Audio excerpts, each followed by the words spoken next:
So like, I recently just moved into this new apartment. This is my studio. It's the same studio setup as the last bedroom, but I just moved in here not too long ago, and now it's really cool. It's pretty simple. This is really my recording setup. It's the mic right here, interface, monitors, laptop. Really, this is how a lot of like music is being made today with these very simple studio setups. A lot of songs that you hear that are nominated for Grammys or going viral on TikTok, like they're recorded just like this. And you know, there's still $1 million studios and like there is a time and place for them, but I don't think they're like they're not a necessity anymore, in my opinion. I know some people may say otherwise, but I'm also not some big like rock band guy, so I feel like that's where those songs should be recorded. I don't know. I don't really know that scene very well, but this is my setup. And you know what? I don't usually do this, but I have a song that I finished working on. And you know, come look at my recording process.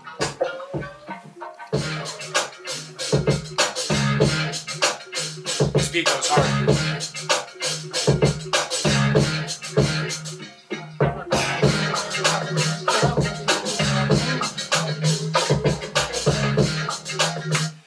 Alright, so gotta turn these monitors off because if I start recording with these monitors on, it's gonna be a very loud noise. It's very unpleasant. So, off. Yeah, when I walk in, you know I big step. I do it like Nike, so you gotta bring the big check. Get on my level, boy, you'll never reach that. I'm B.I.G. now, so you better respect. Yeah. Let me get that one more time.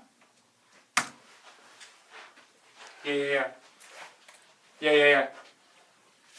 I'm telling you, man, this is it. This is really how I make my music, and this is how most rappers are doing it. Alright. Yeah, when I walk in, you know a big step. I do it like Nike, so you gotta bring the big check. Get on my level, boy, you'll never reach that. I'm B.I.G. now, so you gotta respect. Bryson! I know they hate when I'm on you now. I mean, for the rap game, and it's really in a drought. I got my dream, ask what about me? I said, shut the fuck up and just put it in your mouth. She was really bugging, right? Like, I think about her all day. And I'm like, nah, I think about getting this money. I got it. So I told her, I thought you knew. Hopping in the club, got these bitches like, ooh. When you do it big, they wanna stick like glue. Baby girl talking like Bryson, you smooth. Then I said, girl, I thought you knew. Hopping in the club, got these bitches like. I don't know, ever since like I'm in this new place, I can just like be like weird as fuck, and that's kind of cool. I don't know, recorded by yourself sometimes. I'm sure a lot of artists can relate to this. Sometimes like when someone hears you recording like without context, it probably sounds crazy as fuck. So like the fact that I have my own space and I can just like do all this weird shit and feel like I have the freedom to do it, it makes this shit even more enjoyable. So yeah, this is what I made today, and we'll see what happens with it. It's my recording process. So by the time you guys are watching this, Double Down would be on all streaming platforms. And I just want to say, man, you know, I really came from like really considering like giving up, and because of just unrealistic expectations and burnout. And you know, I'm not some famous rapper or stuff like that. I'm not anybody famous or have influence on a major scale, but I'm sure many artists can relate to, you know, having unrealistic expectations and burnout. And you know, that really caused me to like actually want to give up on making music for a while. And why I love this project Double Down so much is because it's the first time I ever felt in my like musical journey since I started where it feels just pure again. You know, I used to come up with like crazy numbers in my head, or like I had to reach this or I had to reach this, but like there's nothing better than just putting out the music because it's fun and seeing people like resonate with it when I'm back in this pure mindset. It's just a different, like, it hits different, man. And I'm sure many creatives can relate to this, or if not, they'll experience this one day, and I hope what I'm saying helps. So yeah, you know, Double Down, I made it in my bedroom. Not this bedroom, but my other bedroom. I recorded it, most of the songs myself. I engineered it, I mixed, I produced some of the beats on there, and, you know, wrote the raps because I write my own raps. Got me ghostwriters here. But for real, man, it's something I'm really proud of. It's a project I really took my time on and just really cared about the music and none of the outside bullshit. And for other rappers who are on the same level as me, or, you know, even if there's rappers that are on a different level than me, there's nothing better, in my opinion, than just making art from the purest place and just having fun. So yeah, Double Down on all streaming platforms. I hope y'all enjoy it. So a friend recommended that I should show some of the beats that I've made. So on Double Down, there's this one song, the first song on the album called Hate Me.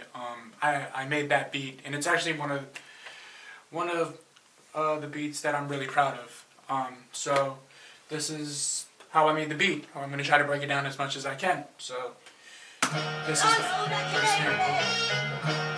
I should also make it known, my computer, actually when I made this beat and recorded the song, that computer broke. So I lost a lot of the files and information and stuff like that, so I had to go digging, so I don't have everything. You'll see.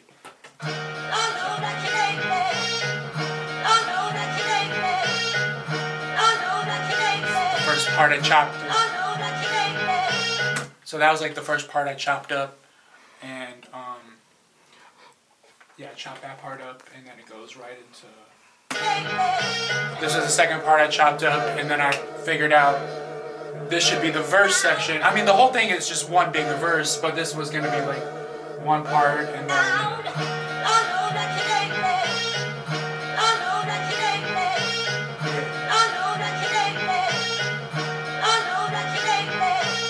I already knew, like, I had to be on some, like, real, like, braggadocious rap and shit. So then when I figured out the samples, I believe, it was like a year ago, I did the hi-hats,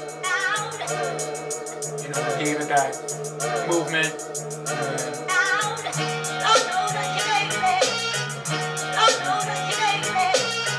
I like to do the snares a lot after the hi-hats. And then I brought in the kicks.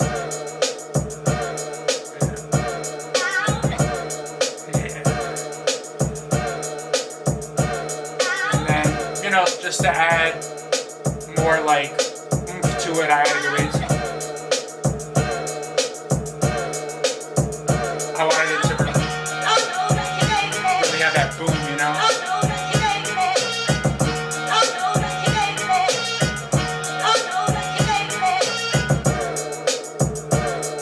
So that's the beat, and actually it all really started with this sample I found on YouTube by O.V. Wright, I Can't Take It.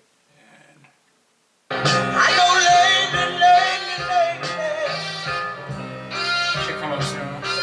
Oh, nobody had to tell me. Yeah. Your actions speak louder than what. As I sit here, Yeah, this is the searching all one in of my the mind. verse. Yeah, and that's how I made the beat for Hate Me. So yeah, it's a beat I'm really proud of. I made a good amount of the beats on Double Down, and maybe I'll do more content like this too, but it's a beat I'm really proud of, and I hope you enjoyed that too. So yeah, I made beats too. So what's your expectations for this project? Honestly, I don't have any expectations. I'm just excited to put the music out, and even if it just resonates with one or two or three people, that's enough for me. Because if one person can like it, like that means many more people can like it. Right. And if it starts out with just 3 people who like it and just plays it constantly, that's enough for me, man. Right. Really. Yeah, the camera got that? Alright. You see? Bryson Gamble got. Oh, I'm about to get sniped. Ooh. I got you, bitch. Do you feel like producing takes away from your ability to write songs? I used to think that. I used to be worried about that even before I ever opened up a beat making program. But no, it actually elevates it. There's something about making your own beat that brings out a different kind of like writing, in my opinion. At least with me. I'll make a beat that if another producer gave it to me, I don't know if it would hit me the same, if that makes sense. Like, because I made it, it adds a different level of like, it just adds a different level of like inspiration. Yeah. That's a good question. Thank you. Going from In Pain to Bryson Gamble, Yeah. is there a difference in your persona, or would it stay the same? Yeah, I would say the only difference is the name, really. Like, I just think In Pain, you know, that's a really good question. I made the name In Pain when I was like really young, and I worried as I got older. You know, when I made the name In Pain, I was making really dark music, you know, and as I got older and I moved away from, you know, that dark sound and those dark concepts, you know, I could still do that, but I just didn't want, I was afraid of being boxed in with that. I feel like sometimes your name is the first thing people are going to see when they talk about you. So I didn't want any preconceived ideas. I didn't want to be like boxed in prematurely, because there was this disconnect where it's like, you know, my name is In Pain, but I'm smiling on stage, and then people are coming up to me and going, "Oh, but you're In Pain. But you smile a lot. You're so nice. You're so happy. So I don't really understand why your name is In Pain." And they were right, but it was really fucking me up for a while because I just felt like I couldn't be authentically myself. So I don't think there's really a difference in my persona per se. I feel more free. We're in a fast era where music is